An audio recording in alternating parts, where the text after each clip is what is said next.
Tom and Jerry, the smart trap. It was a calm morning in the big cozy house.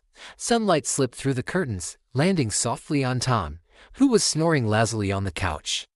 After a long night of failed attempts to catch Jerry, he finally found some peace. But Jerry, as always, was already awake, full of mischief and new ideas. The little mouse peeked out from his hole, holding a piece of cheese twice his size. He giggled quietly. "Today, Tom, you'll see who's smarter." He ran across the living room floor, leaving tiny footprints of cheese crumbs behind. Suddenly, he heard the sound of heavy footsteps. Thump, thump, thump. Tom was awake. Still half asleep, Tom sniffed the air. Cheese. That sneaky little mouse must be here somewhere. The chase began again. Tom leapt across the room, knocking over chairs and bumping into furniture as he chased Jerry in circles. The two created chaos. Curtains flew, dishes shattered, and the house became a whirlwind of fur and squeaks. Jerry darted under the kitchen door just in time, while Tom's head got stuck in the small opening. He struggled and wiggled until bang! A frying pan fell from above and hit him right on the head. From behind the door, Jerry whispered with a smirk, "Oh, Tom, your day's just getting started." Then he decided to play a new game of the smart trap. He grabbed a string, a cardboard box, and a shiny piece of cheese. He tied the cheese to the string, set it in the middle of the room, and hid in the shadows, waiting. Minutes later, Tom crept out of the kitchen covered in flour and dust, looking both angry and ridiculous. But as soon as he saw the cheese, his eyes widened. "Hey, that mouse is so careless," he muttered, reaching for the cheese. Then, wham!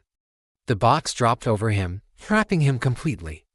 Jerry jumped out of his hiding spot, clapping his little hands. "Yes, it worked. I'm a genius." But Tom wasn't giving up so easily. Inside the box, he quietly dug a small hole in the floor and slipped out unseen. He sneaked up behind Jerry, holding a big butterfly net, and grinned wickedly. "My turn, little mouse," he whispered. Jerry froze for a second, then zoom. He dashed away. He ran up the table, onto the chair, and leapt onto the top shelf where glass jars stood. Tom followed, determined, but as he jumped, one jar tipped over and spilled honey all over him. Now Tom was completely sticky. He tried to grab Jerry, but his paws glued themselves to the wall instead. Jerry burst into laughter. "Haha, look at you, Tom, you're the honey monster now." Moments later, the house owner walked in. Her eyes widened in shock. The kitchen was a disaster, broken plates, honey everywhere, and one very sticky cat. "Tom, what have you done this time?" she yelled. Tom tried to escape, but slipped again on the honey and fell right back into the same box Jerry had used as a trap. Jerry, holding a giant piece of cheese, strolled out proudly and said, "Life's good when you've got a brain this small but this sharp." He winked at the camera, walked back to his little hole, and disappeared as Tom groaned from inside the box. The camera slowly zoomed out, showing the upside-down living room, the sticky floor, and Jerry's cheerful laughter echoing through the house. The end.